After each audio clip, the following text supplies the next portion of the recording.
also cut now too. I can't say one way, Just play over there. Everything is all. well, I don't have full context. We are the people. So far, I have faith. 50 people will come in. But next week, next Tuesday. Yeah. Next Tuesday will be, I think, at least 50 people here. No. Swami, say that will be all our Suttam, Sarvapriyanandis. Because next Tuesday, Sarvapriyananda lecture, first come, first serve, so everybody will come to have their seat. না তাতেই করো So I need to open the shrine also. She didn't open. Right. I have.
Om Vasudeva. Om Vasudeva Sutam Devam Kangsha Chanuramardanam Devaki Paramanandam Krishnam Bande Jagadurum. Om Shanti Shanti Shanti. We salute Bhagavan Sri Krishna, the son of Vasudeva, the destroyer of the demons, Kangsha and Chanura, the most dear and darling of the mother Devaki, the leader of the universe, the guru of the whole universe. I salute Sri Krishna Bhagavan again and again. Om peace, peace, peace. So we are at the end part of our chapter regarding the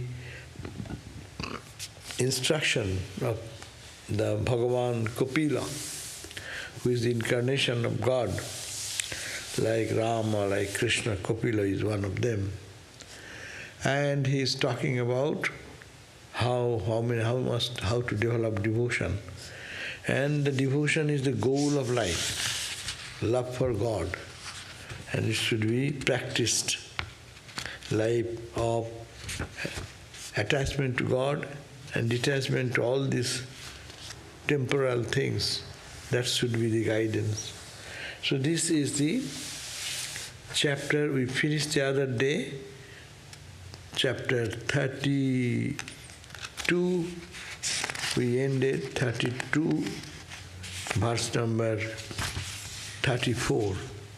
Sorry, I have told wrongly, 32 chapter. Anyhow, we can correct it later on. Chapter 32, verse number 34, we'll start today. And we read that the mother, this is the advice to Mother Devahuti, and the mother has been asked by the son. Son is actually God himself. So it says, therefore, O mother, cultivate devotion which is engendered by contemplating the attributes of the Lord, and practice complete resignation to Him. That's the purpose of life. O mother, do that. O venerable mother, I have expounded to the doctrine that leads to the realization of Brahman. By that way, you will end in Brahman. See, it is all bhakti end, or where is the difference between bhakti, God, Brahman? Bhagavat is the only authentic foundation of the whole Vaishnava tradition, no? They depend on this book as the authority of their devotional practice.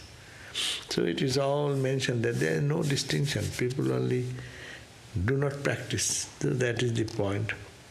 So what to do? Then he says, what is known as Bhagavan is the common object sought by those who follow the discipline of knowledge based on scriptures, and by those who follow the discipline wholeheartedly, unmotivated devotion to me, nirguna bhakti. So this is all the same. The teacher here, Kapila, says that what is known as Bhagavan is a common object sought by those who follow the disciplines of knowledge based on scripture. So they are also discipline of bhakti. People of knowledge, they are also following the path of bhakti. Meaning, we are reaching the same goal, saguna or nirguna. And he says, the wholehearted and unmotivated devotion. What is unmotivated devotion?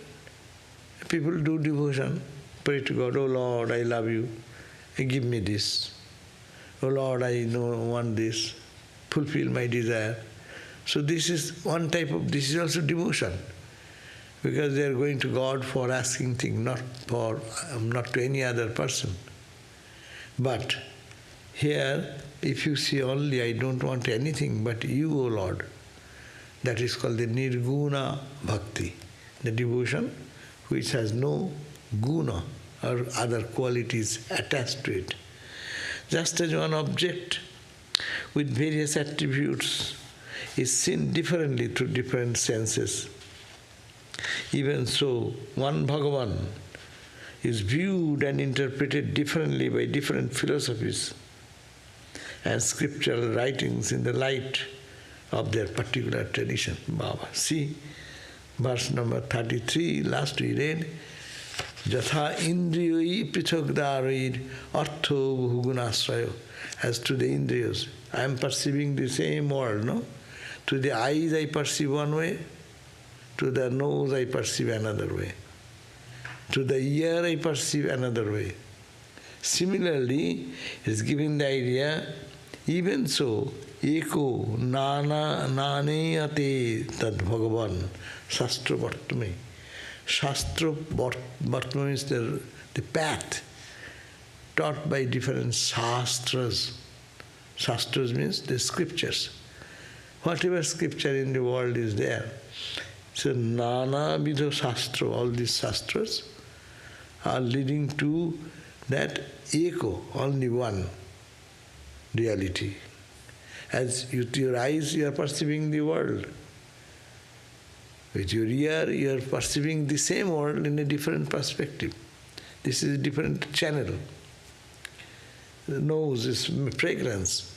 So all the senses are perceived of the same world. That's the example given. Jata indriyoi, by the senses, prithak daroir, different types of senses, eyes, ear, etc. Bahuguno asraya. You understand the world of different characteristics. Eko naneyati tad Bhagavan Shastra Vartmavi. So that one Bhagavan is talking about the one, and that is all the Shastras, scriptures are different channels only. See, Jatamat Tatapat is here. What a beautiful Bhagavad itself is quoting. Anyhow, but we need to fight, that's why people fight. What can be done? They have, people want to be to fight. So even we don't fight in mundane thing, we fight for God. To my God, your God. Now today we start verse number 34. But this is the harmony. This Bhagavad talks about the harmony of all religion. This particular verse. Eko naneyate tad Bhagavan Shastra Vartmani. Only one Bhagavan is there who has been taught by different Shastras the only truth. As we perceive the same world through different sense perception, so similarly, one is the result, one Bhagavan is only one through his experience to different scriptures. And scriptures are, what are the scriptures? Scriptures are the revelation of the truth in different ways. Now 34 verse we start today of chapter 3. 32 chapter, 34 verse. There are 3 stages of spiritual development, growth. So in bhakti path you are following, so there are 3 states of gradual development, how you move from one level to the other. The first stage is that of pious householders, those who live in the household life, but they are very honest and sincere, pious. How they live? They live by the Vedic injunctions. They don't live according to their own whims, but what the scriptures say. That's very important. To lead a life dictated by the scripture, guided by the scripture. That means a path which is honest, sincere, certified by the knowers of truth. Scripture means their experience, and experience means what? They have practiced and they have seen God in one way. So this is, the first stage should be to lead a good householder life. Following how to live? Following the Vedic injunctions. We are talking about Vedic injunctions. Every religion has their own injunctions. Honestly following that discipline. It consists of, what is the Vedic religion? It consists of in performance of the Vedic rituals and sacrifices. These have become obsolete now. In early days they used to do every day homo fire.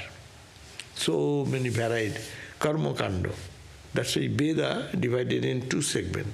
First part is karma kanda and last part is jnana kanda. Karma kanda means you do this ritual honestly, you fast this way, you offer in the fire with this mantra, as we do our homo fire. You have seen many times we do the homo fire, and there are so many paraphernalia we do before, how to put the fire, how to arrange the fire, wood, and then how you put the flower mantras, offer every oblation, and then put the fire on, and that's also process. This is the way you have to do. After doing, that means you are following what? Not in your whims. It's according to the discipline given by predecessors, the early sages, and they have achieved the result. So that is the first duty. As a good householder, perform your duties, and God-centered life. Main thing is your center should be God. So in early days, Vedic times, there was no such other worship of gods and goddesses much, but it was more for the fire worship. So it consists of performance of the Vedic rituals and sacrifices.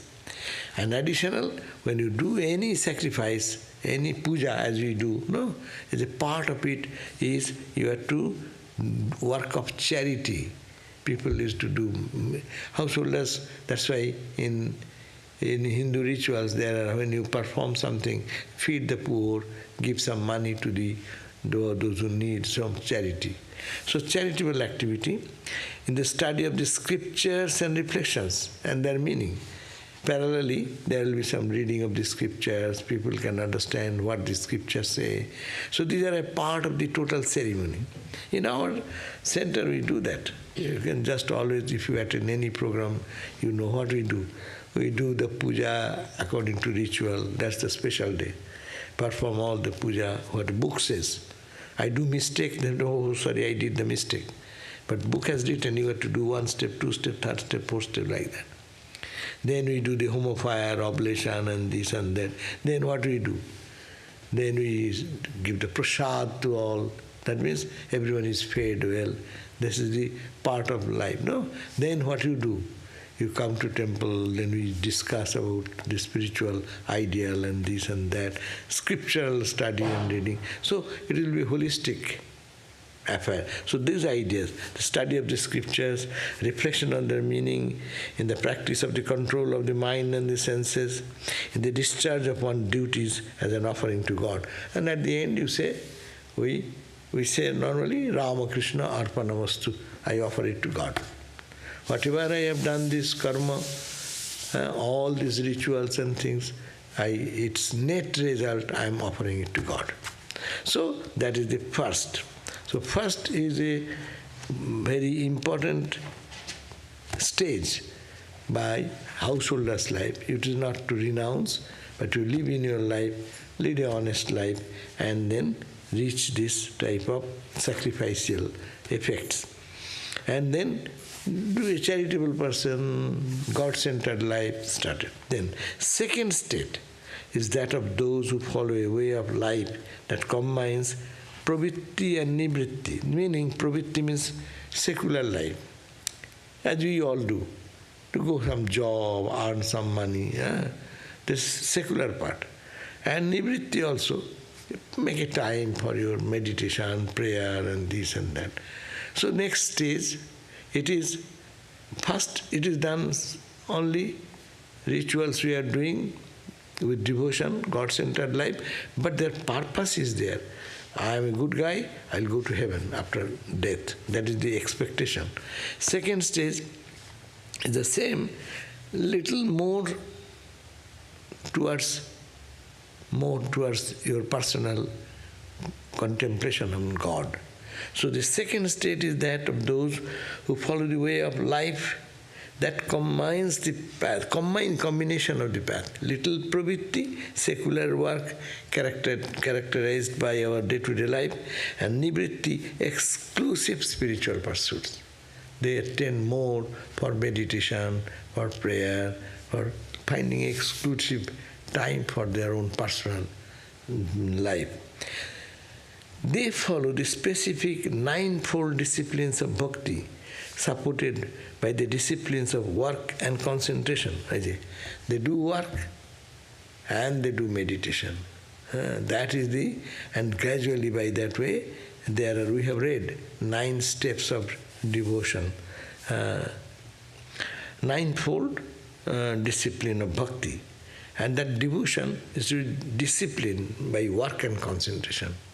That means your devotion, your concentration in the work, and also work, concentration means meditation and bhakti. See, this is rising you from one level to other. You are not spending the whole time in collecting the ritualistic fire ceremony, all this paraphernalia. You are doing little karma, selfless karma, and practicing devotion to God and also trying to meditate on Him. So this is the second stage. The third is that of advanced spiritual aspirants who have intense dispassion for the self-capitalists. Self, but here they have given small. That is the problem of modern type, right? Who use the type fonts. They make it everything small, but to make it universal, no? But in scriptural text that does not work. If you say small s, that means you are body bound. If you say big S, then you are God bound or the consciousness bound. So here, the intense dispassion, who have the intense dispassion for God, or dispassion for self-centered life, the small life, petty life. So they are disgusted with that. That means that is a third stage. That third stage means advanced stage, when by doing selfless work, focusing on meditation and devotional practice, mind has become purified. In that state, they will have the intense dispassion, intense rejection, thinking that this life is meaningless. Why shall I engage myself in all these mundane things day and night? No? They get a dispassion, vairagya. 36th verse. Atma tattva avabodhena. Atma tattva avabodhena. Knowing the tattva, the truth of who am I. If you say, go to the original, see this is the translation. It goes, if you're not true to the very foundation, sometimes literal things also make a difference in meaning. Again, Sanskrit says, Atma tattva avabodhena, simple word. Atma tattva means what?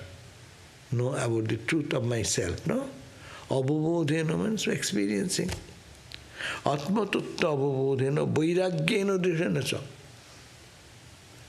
By renunciation, by firm renunciation, because I have gone through these other types of practice and I have seen it can take you up to the heaven. But I don't interested in heaven because that is not a permanent thing. So that's why it says Atma tattva avabodhena vairagyena drishyena cha. Tremendous vairagya, tremendous renunciation. With these factors, yate bhagavanevi saguno nirguno swakrit. So what they do, realization of Atman, it is the Bhagavan, the supreme principle of self-awareness, which is both saguna and nirguna, that all these aspirants worship and ultimately reach. So they either go to the worship of saguna or the nirguna bhakti, two types of bhakti. One bhakti, I am praying to you, oh Lord, give me this, give me that. That's also bhakti. Gita appreciates that. Gita says that those are bhakta, my bhakta. Why? Artha, jiggasu, artharti and jnani. 4 categories of people are my bhakta. Artha, who have fallen in difficult situation. Artha, artharti, who needs money. Artha, jiggasu. Artha and artharti, jiggasu. Jiggasu means who is questioning. Actually, I got this, but what next? What is next? That question has come. And lastly, let's say, those who have real jnani, who is the knower. He is also bhakta. Bhagavan is not saying the Vedanta big jnanis are all abhaktas. They are my bhaktas. Bhagavan says Gita, and here also. Atma tattva avabodhena, by understanding the real nature of one's own self, by vairagyena and repeated practice of vairagya, renunciation, Yate Bhagavan evi. It is they reach the Bhagavan, same Bhagavan, either Saguno, Nirguno, Sattvik. According to their sadhana, some reach Saguno, that means I pray to God and God grants that and we go to heaven. That's a Saguno. Bhakti mixed with some quality. And this is Nirguna Bhakti. I don't want anything. Love for love's sake. Nothing in between. So that also they reach because of that state. So these are the three stages of spiritual journey. This is three stages of spiritual journey. Now, and this third is for the advanced spiritual people. Third stage, knowing what is the God's nature, my nature, and loving God with no intention, material gain. That is the third higher level. Advanced student. Now, saying so, now the teacher, Kapila, is saying to mother, "Oh mother, I have spoken to you of the 4 expressions of devotion, bhakti. I have already told you 4 categories of bhakti. What are these? Devotion with desire for enjoyment, that is called sakama bhakti. Devotion consisting in the surrender of the fruits of all actions to the Lord, nishkama bhakti. First, desiring some end, I am worshipping God. That is sakama bhakti, one stage of bhakti. Another stage up. What is that? I have done whatever, I offer it at your feet. Surrender your foot at your feet, O Lord. And that is the nishkama bhakti. Practice of the specific 9-fold devotion of discipline, that bhakti yoga or saguna bhakti. And next will be practice of spontaneous loving devotion, nirguna bhakti. So these are the 4 bhakta stages.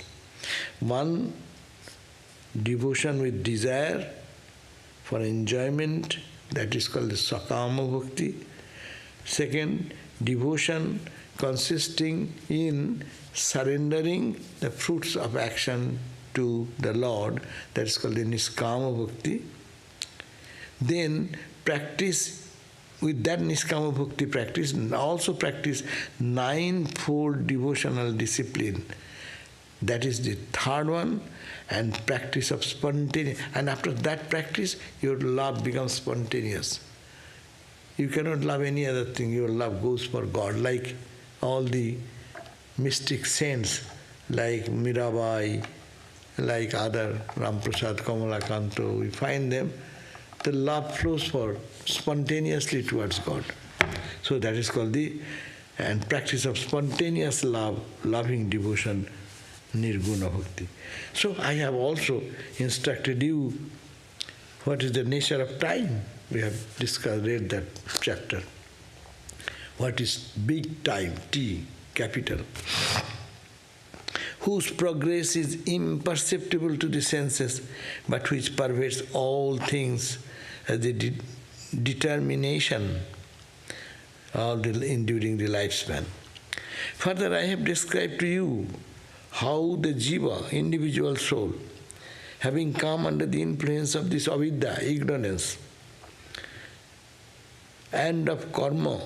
I have talked about karma, I have come to how you come into the body, how you enter into ignorance, and becomes completely forgetful of his true nature and transmigrates along the different paths to hell, heaven, and earthly life. But say, oh mother, I have told you, described you at length. I have talked about what is in time, everything happening, big time. And I have talked about how a jiva come under the influence of ignorance. We are all free souls, but how we come into the temptation and ignorance. Every religion says temptation, ignorance, maya, whatever the term we use. And having come under the influence of avidya And then we get involved into the action and all these things, entanglement. And because of complete forgetfulness, when you enter into it, you forget our true nature. And then we transmigrate again along the different paths. We go experience different things in life, but material world to heavenly world to hellish world, whatever experience we go through it. I have talked to all this to you. This is summation of what we have read so many days. These teachings are not to be imparted now. This is here even in the Bhakti Sutra. Bhaktis, there are competent students for this. And say that's why I don't say all these teachings to anyone and everyone. Vedanta says don't talk Vedanta to everyone and each one and everyone. They will misinterpret it and do all types of nonsense things and think I am Atman. I am Atman, so I have no responsibility. All this Maya, my body is doing. What is that? I am pure. I am already pure. And you saying so will not happen. Really one should be pure enough to feel I am not the body. Having full body consciousness, if I only say I am Atman, my life will be a miserable life because my mind is attached to the body. Its pain, its suffering, its anxieties, its worries, its cravings, its desires, that will be a double life. So similarly here also, bhakti, not so easy. That's why he says, don't tell this secret. Oh Ma, oh Mother, I have told you all these secrets of bhakti, don't tell it to incompetent people.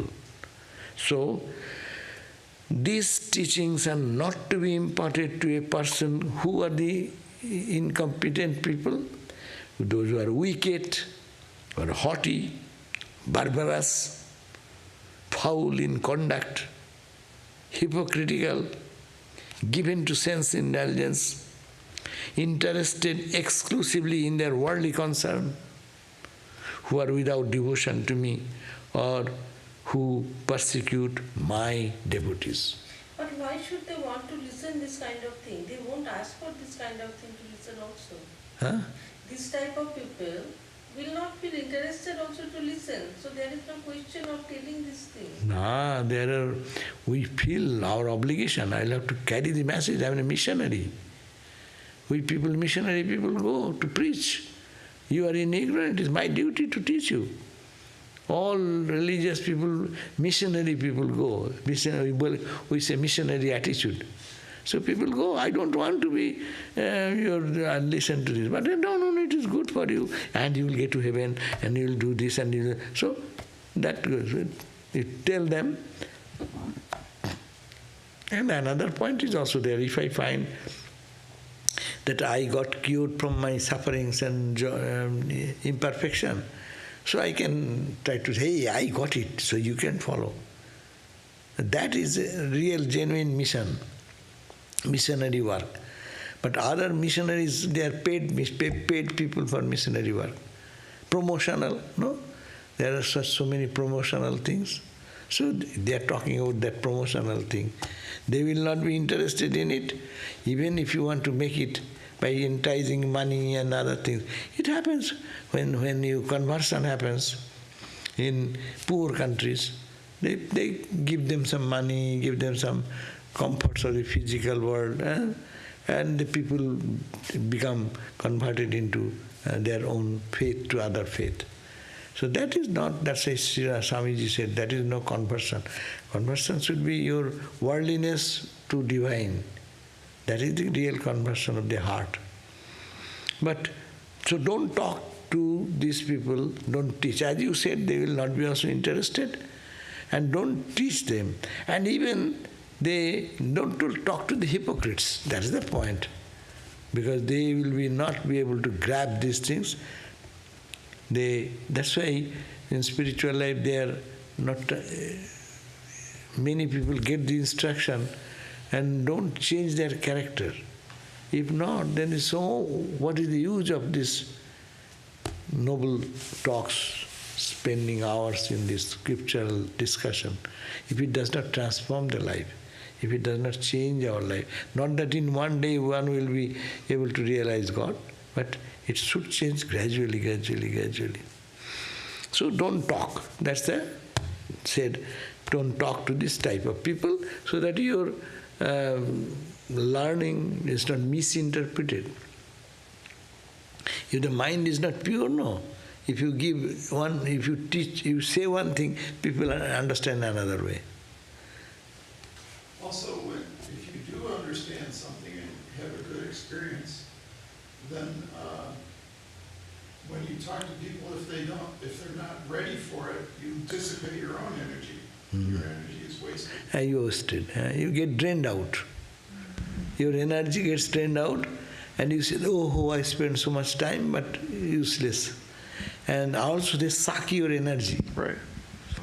Importantly, that is the important point, if you practice spiritual discipline, you will find there are some people who will, you be there and talk to them, you will feel that you are losing something. That's why you go to the holy people. Holy people can give us something because they have enough stock. And we have a little stock. If you give away, then you become beggar. But if you become really very established and wealthy, then you can give charity as much as you can. You have sufficient money. But it may be imparted. See, two ways they are saying. Don't give this message, teachings, who are persons who are wicked, haughty, barbarous, foul in conduct, hypocritical, given to serious sense indulgences, interested exclusively on their worldly concerns, who are without any devotion to God, or who persecute my devotees. Actually, they persecute me. If they persecute my devotees, actually they persecute me. But it may be imparted to a person who are endowed with faith, who have little faith, talk to them. They will be excited. They will say, wow, I didn't know that. Why did I not know this thing before, long before? I would have practiced earlier, no? So, to a person who have with a faith, who has devotion, who has humility, learning of spiritual thing needs humble nature. You cannot you want to pour water from one jar to another jar. The jar in which you want to pour, it should be below. And the jar above should flow it. Who is receiver, he cannot stand over here. It can do by modern science of pumping, that's a different thing. But if I keep my ego over here, and the person who is a giver, my guru, my teacher, my holy man, with haughtiness, hey, I am such and give me God realization. It does not happen like that. So it should be humble, humility. Goodwill to all, that person who does not find enemy anywhere. So it prays for everyone's well-being. So that type of people, renunciation of sense objects, they are not so much attached to the sense objects. They live, eat, sleep, do everything, but they are not clinging to those things. And the spirit of service, who has the spirit of serving God in the temple, serving God in the human being. This service idea is given everywhere. To those who are by nature peaceful, uncarping, free from jealousy, who are pure, and who love me above all things. So these are the characteristics. Go and talk to them, then you feel your joy. That's why Ramakrishna was seeking for people, no? He has so much to give. To whom he will give? He says that is wastage. Yeah, don't throw your pearls among the swines. So Christ said that because you know your energy is gone, useless. If they are not ready, your seeds, very powerful seeds you are carrying with you. you should not throw on the stones. If you throw the stone, your seeds are wasted.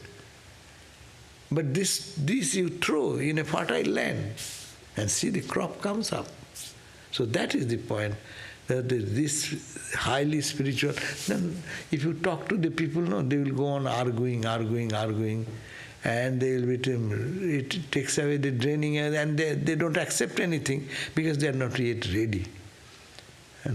We are not to criticize them, but point is that they are not ready for this. Everyone has readiness. Now food is not yet ready. You say, it's still boiling. When the boiling will be over, then you can take out and then it's eatable. So the mind, intellect, ego should be boiled enough to be soft. And soft is called Siddha. Then if they put that field, devotion there, they will flourish fast. O Mother, whoever hears or teaches this with faith, and with a mind concentrated of me, attains to my state. So this is the conclusive word, that don't give this to people who are not ready. Give them to the people who are devoted, who have less ego, who are having no attachment, much attachment to the worldliness. And Bhagavad in another place it has said that those people who are not extremely powerful to renounce everything. Bhakti Yoga path is for those who are not extremely renunciate, they don't like anything but absolute truth, one, or those who are not too much entangled into worldliness. This bhakti is the path for them. Not this side too down, that side too up. It is the middle path, is the bhakti path. Therefore, this is the concluding verse, that, O my mother, whoever hears or teaches this faith, with faith, I am telling you that with a mind concentrated on me, attains to my state, my divine state. So here ends the chapter 32. Now verse number 33, the 33rd chapter starts, where Maitreya the Rishi, Maitreya is saying, Devahuti, it is called the Kapila conclusion. Here ends this entire reading of the story about Kapila, the son, who is a God's incarnation, talking to his mother Devahuti. Conclusive verse. Chapter 33, on page 295. Devahuti's hymn to Kapila. 8 verses. Maitreya said, hearing the words of her son Kapila, Devahuti, who is the wife of the sage Kardama, had the covering of ignorance or pulled away from her mind. She then circumambulated Kapila, made prostration before him, and sang his praise as follows. So, as a student, here the mother-son relationship is gone. Here son is God himself, and he gave such instruction of extreme devotion, how to develop it. And hearing this from a person of like God-like person, all the veil of the mind, of mother's mind, disappeared. And then out of tremendous reverence and gratitude, mother went round the son, as if we do circumambulate the temple.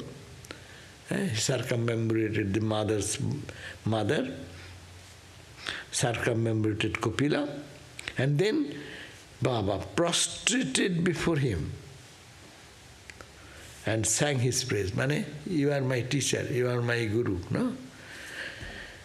Then what he said, even Brahma, born of naval lotus, could only meditate in his mind on that unique form of your stretched on the cosmic water. He's talking about you, Kapila, you are Narayana. who lies on the navel of the lotus. You are Brahma, the creator. You live in the lotus of the navel of the Narayana, who is lying in the ocean of serpent, no? Cosmic water, the form which is the seed of the world manifestation and the source of nature's powers, and which the whole nature is involved in latency. It is indeed a wonder that such a being could be born in my womb. I am the mother, I am blessed, that you, the creator of Brahma, Narayana, God, you have been graciously taken shelter in my body, no? It's I am blessed that I became a mother holding you in my womb.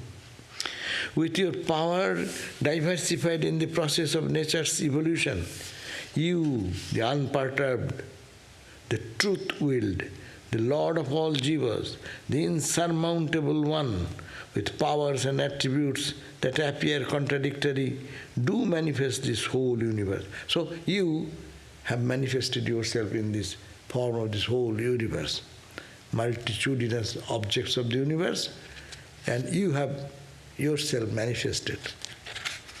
O mystery of mysteries, that is, O God, that such a being who holds the entire universe in his abdomen should be born by me in my womb.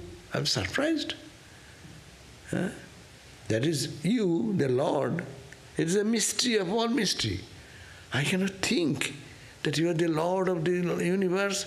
You have created this universe out of your wish. The sun, moon, stars, galaxies, all these have come, and you, that power, have kindly come into my womb and taken shelter in my small womb. So, and out of gratitude he's expressing his her mother's own ideas. Sattang brito me jatharena natho katang tujasya udaro etadasit. How it is possible that such a being who holds the entire universe in his abdomen should be born by me in my womb. But these contradictions are not contradictions in you. For us it is a contradiction. God of the universe, Lord of the universe can come in the womb of Mother Khudiram, Chanda Devi. How the divine Lord of the universe will be born? How Lord of the universe will come in the form of Jesus Christ in the womb of Mother Mary? Is it possible? The contradictory, that infinite absolute, how can it be concentrated into that little stomach of the Mother Mary, Mother Jasoda, all these things? That's very surprising thing. Aghatana ghatana potiyasi. Devaki. Devaki, not Jashoda. Okay, Jasoda. No, Devaki, but also Krishna. Jasoda you can say, another Radha. Anyhow, Devaki. So how in Devaki's life, in Chanda Devi's life, so how it is possible that the Lord of the universe, so big, so vast is the creation, he has taken a small form of a baby and entered into the womb of me by this mother. So it is mother's surprise. But the mother says, O mystery of mystery, that such a being who holds the entire universe in his abdomen should be born by me in my womb. But these contradictions are not contradiction in you. For you it is nothing. You can do whatever you like. You are the Lord of the universe. For did you not appear as an infant, sucking your toes, lying on a banyan leaf, and that come floating on the cosmic water of the universal deluge? Even then, the children are sucking their toes. Is it not that you, the Lord of the universe, are doing like that? O all-pervading being, assumption of a body by you is for the suppression of the evil and the advancement of holy living, because you are born only to destroy the evil suppression of the evil, and the advancement of the holy living. Holy people will be peaceful and joyfully practice spiritual discipline, and evil people will be, their power will be suppressed. This also is an incarnation of your, like a cosmic boar. The purpose of this incarnation, as like cosmic boar, there is a story, no? God appeared in the form of a cosmic boar. Boar. So like that, you are also born in this body of Krishna. There, no, not here Krishna. Here is, no, Devahuti and Kapila. You are born Kapila now in this incarnation. It has a meaning. The purpose of this incarnation, that means Kapila, being the revelation of the path leading to the realization of the Atman. You are trying to help us to go and to reach the path of Atman. The verse number 5, this is the verse.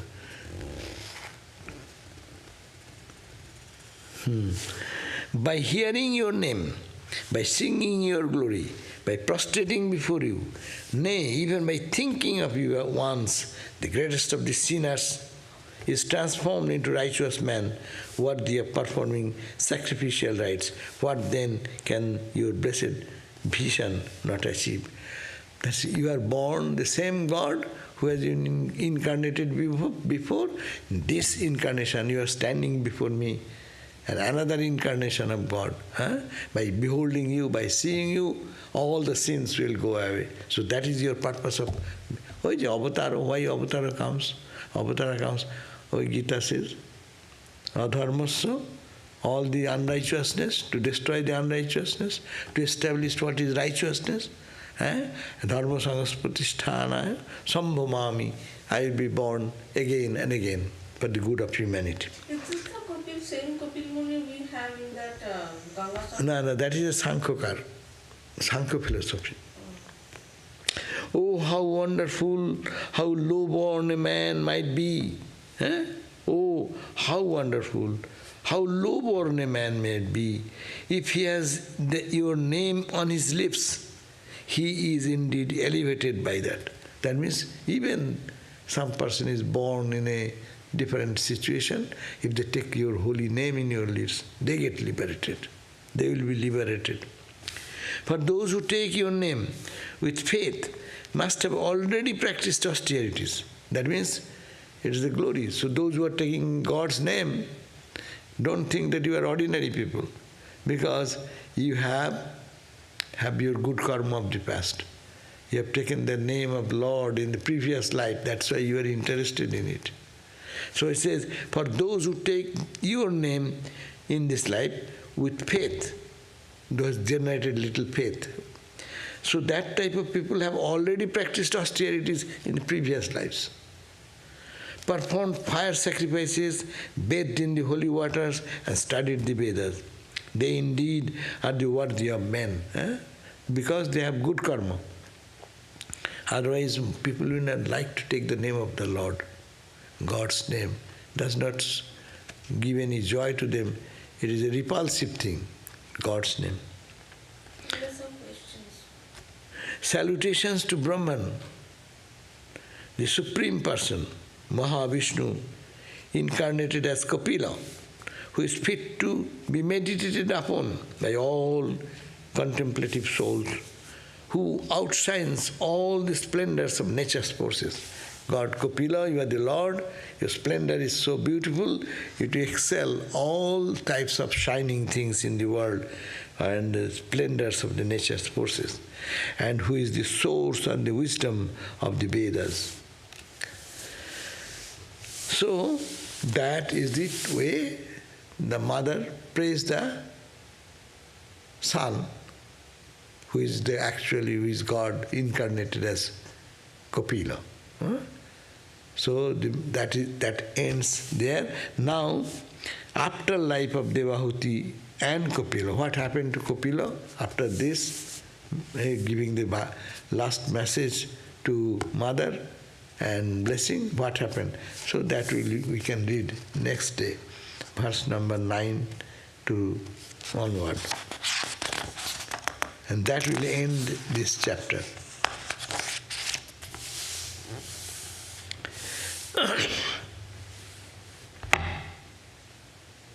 Or shall I read a few? How many questions? I don't know. Okay, let me finish this. I'll finish quick. It will take 5 minutes. Afterlife of Devahuti and Kapila, verse number 9. Maitreya, the sage Maitreya said, being thus praised by Kapila, the divine incarnation and the law-loving son of his mother, said to Devahuti in a grave and imposing tone. Now, the mother prays this way, you are God, I am blessed. How could you come in my home? How blessed I am that to hold you in my body. No, I cannot imagine. You are so, it is contradictory it appears, but for you it is nothing, you are the Lord of the world, etc.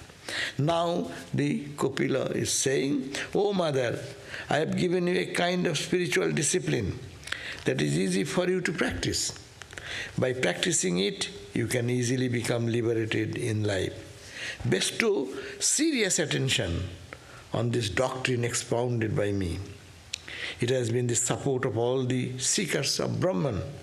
By following it, one will attain to my state from which there is no return to samsara.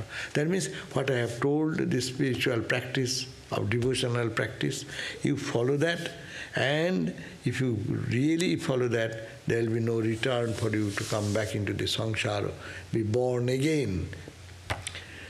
Those who do not follow it return to the world of birth and death again and again. Once you do it, you will be freed. If you don't do, you will be born again and again.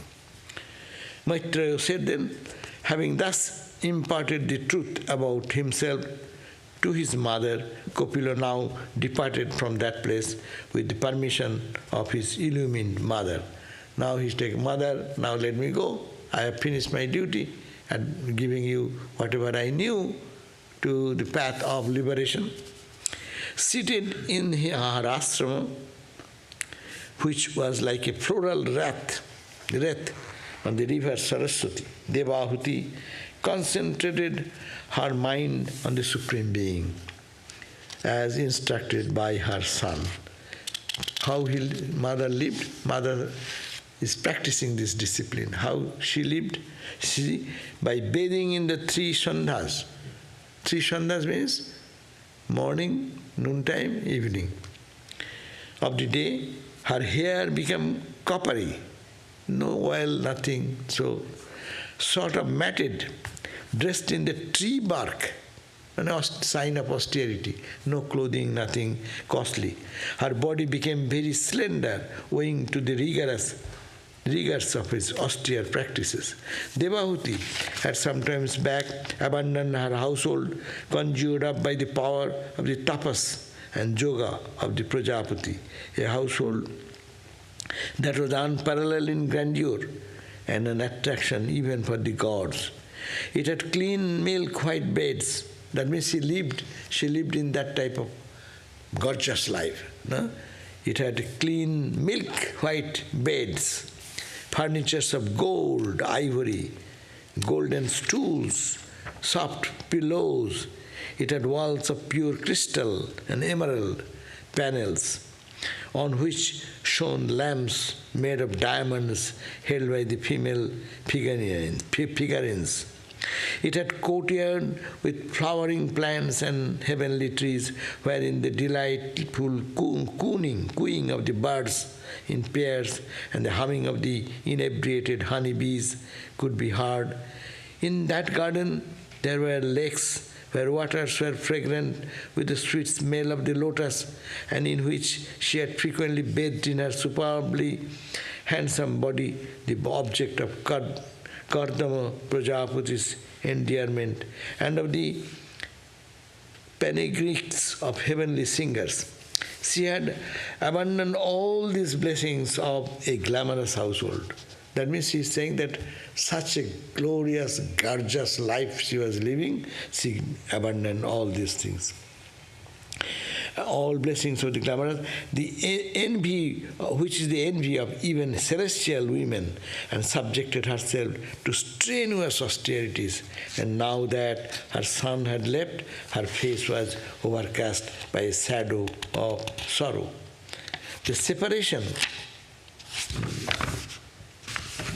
separation from her son, following on the heels of the departure of the husband who adopted the ascetic life, plunged Devahuti, the mother, into grief. In spite of her knowledge of spiritual verities,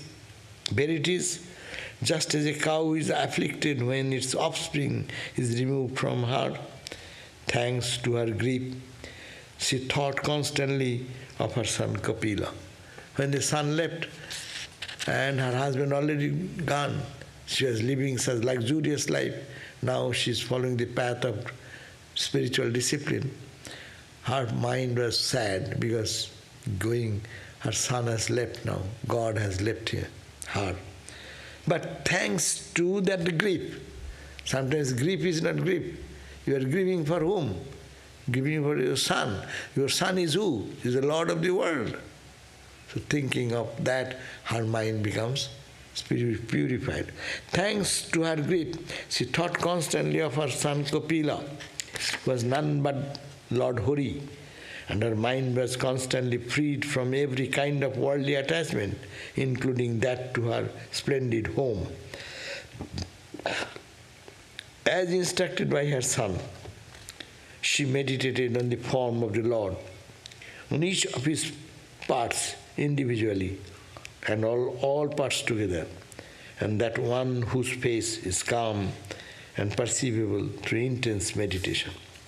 This is 23rd verse, which says, see, now his mother is meditating on the incarnation, his son. As instructed by her son, she meditated on the form of the Lord, Narayana, on each of his parts. Every finger, nail, feet, face, every feature. When you think of God, this is on good advice, how to meditate on the form of God. You pay attention to every part of his body. So, and as instructed by her son, she meditated on the form of the Lord. On each of his parts, his means part of Ramakrishna, part of Narayana, and on all parts together. And that one whose face is calm and perceivable through intense meditation.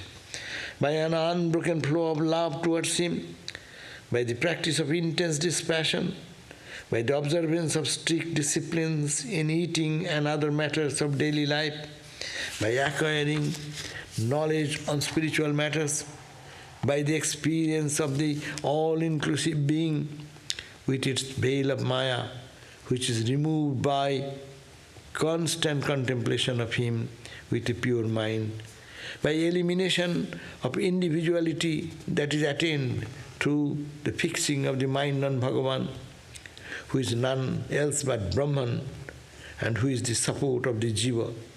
By means of such discipline, she attained to the supreme peace, having removed all the obstacles to the dawn of this knowledge. So every day meditating on the Lord, as we try every day, our meditation, every part of the body of your Ishta Devata, and then think of the whole body, think of the face of him, constant attempt doing like that, mind becomes pure, and Devahuti, the mother, mind became pure, and he had the total freedom, experience and knowledge.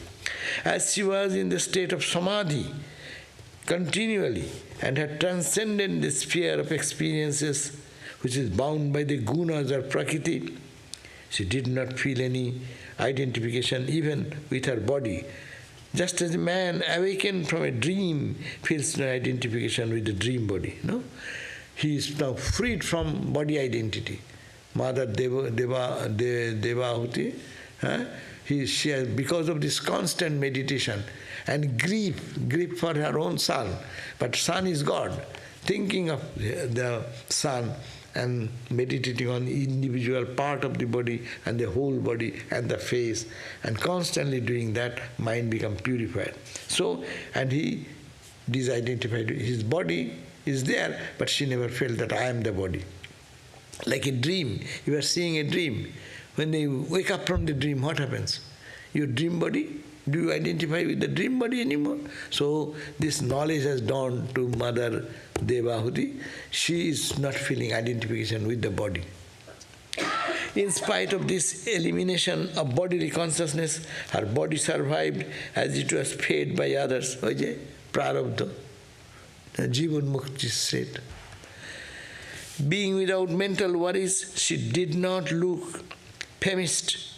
Although covered with filth for want of bath and proper dressing, she looked like a fire covered with smoke, as it were, her mind having penetrated into the Vasudeva and her body having been transformed by the power of yoga and tapas.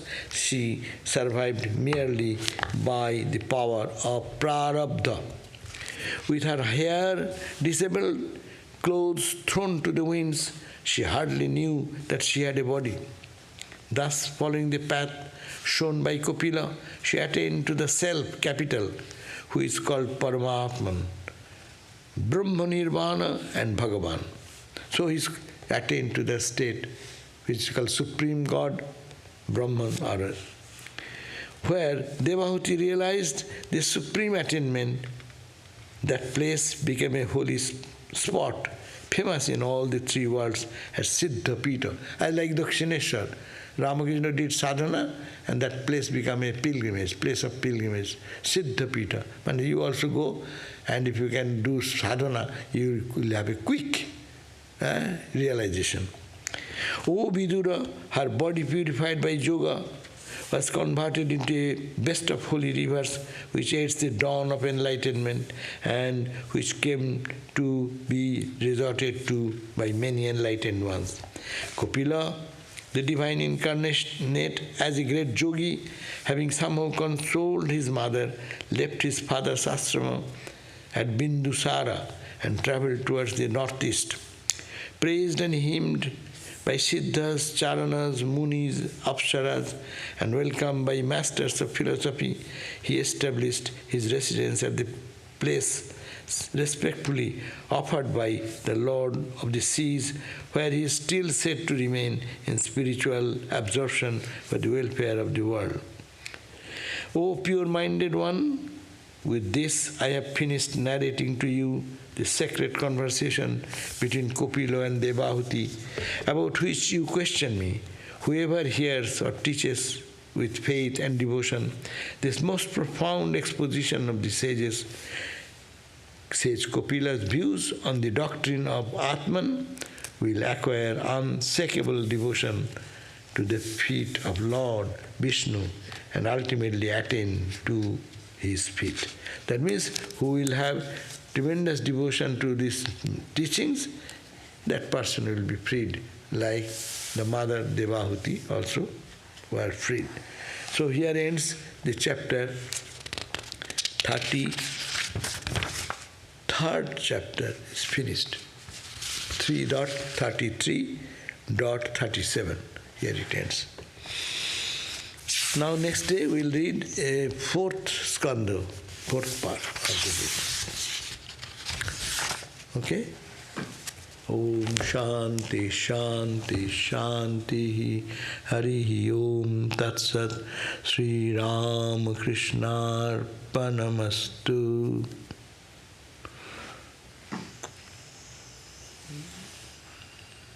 That question karo samay habe. Acha, there is a question, how can we reduce attachment to the body? When we go from waking to a dream state, we get detached to the waking body unconsciously. But how can we achieve such a state whenever we want? That needs, when we can attain to that state where you are thinking you are body but you are not the body, no? When it will come? Very long practice. It happens. When you put the mind, we have put the mind in our body now. That's why anything happening in the body, we are affected. If you withdraw the mind from the body, Then doctors go and operate all these things. No one feels any pain. Even that's the ordinary experience. Similarly, in meditation, if one can, love for God is so intense that mind is sucked into that love. Naturally, body will remain body.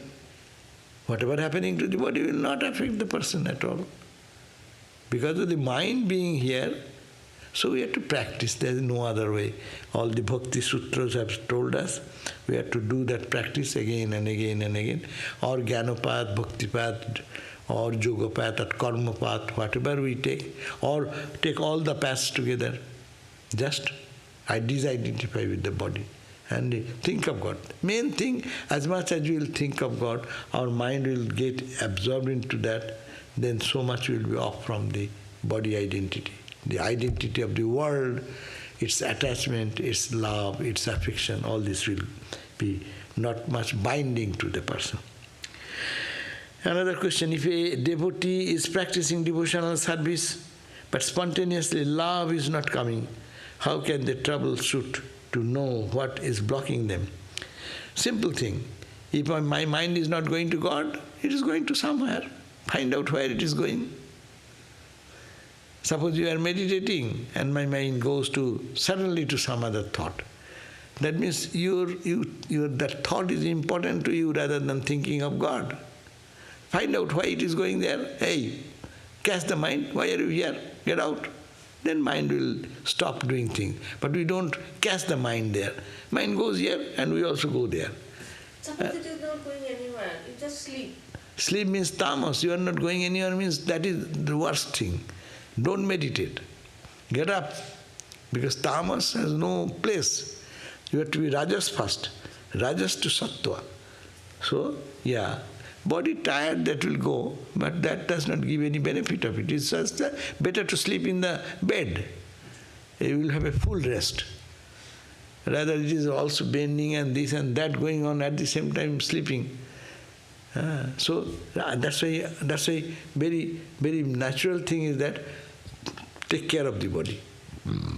Give rest to the body, eat balanced food, take good rest. Gita are the ideal, balance. If you're meditating and you get sleepy, you can do like pranayama to wake yourself up? Yeah, you can take any methodology.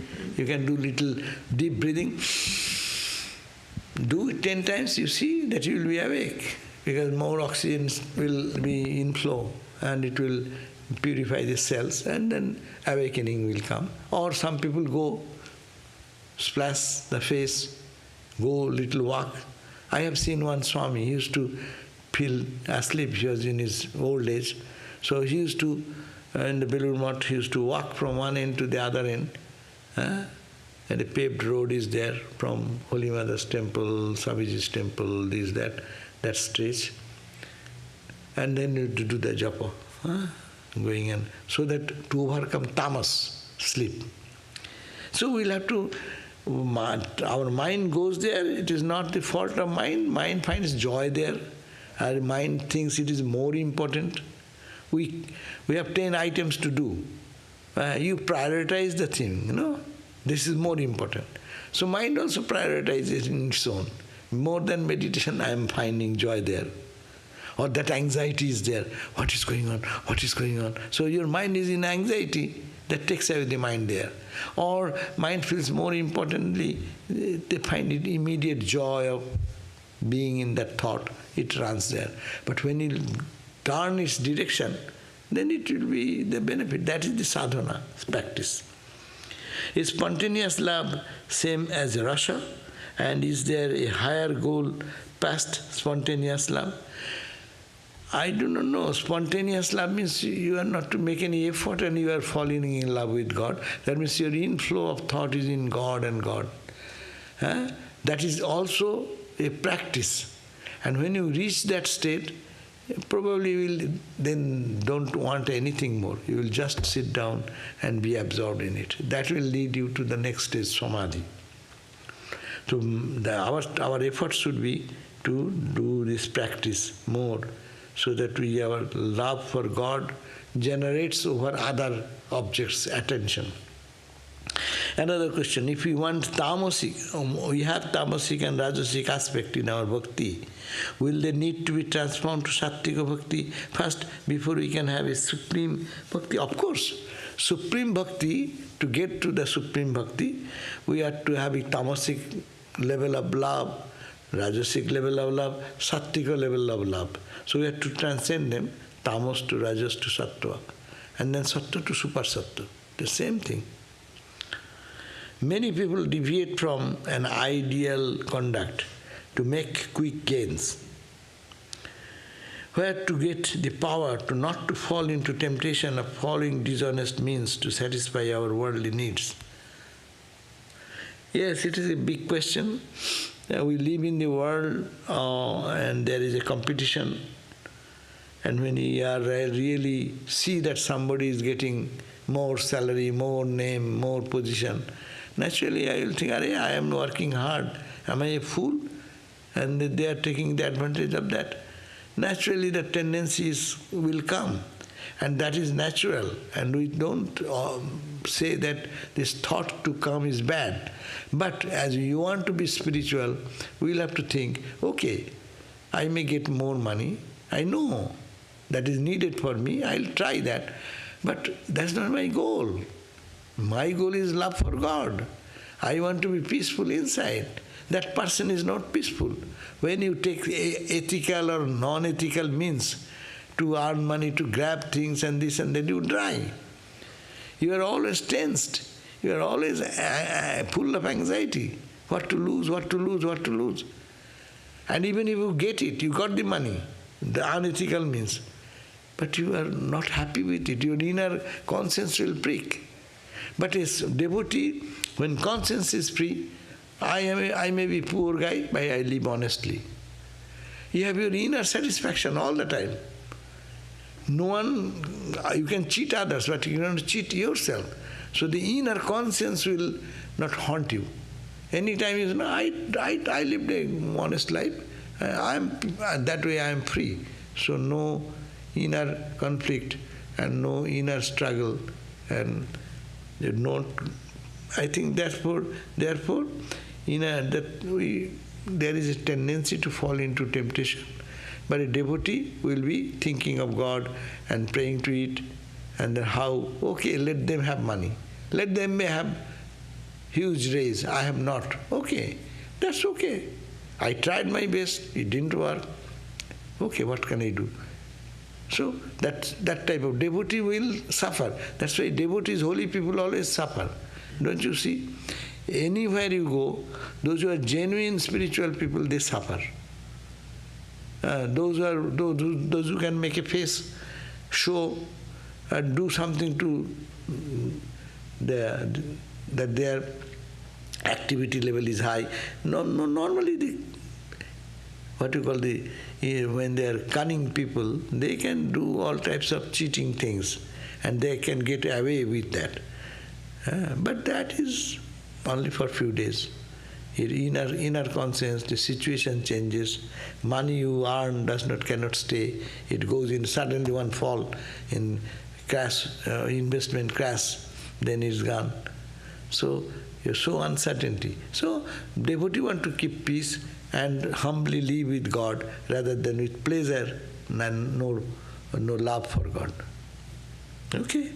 So we'll have to pray and we'll have to practice. Jai Ma. Thank you. Om Shanti, Shanti, Shanti. We'll see you at 7:30, not much long, 7:30 for our Shanti Gita class. Those are all 6 questions. Huh? All 6 questions. Huh.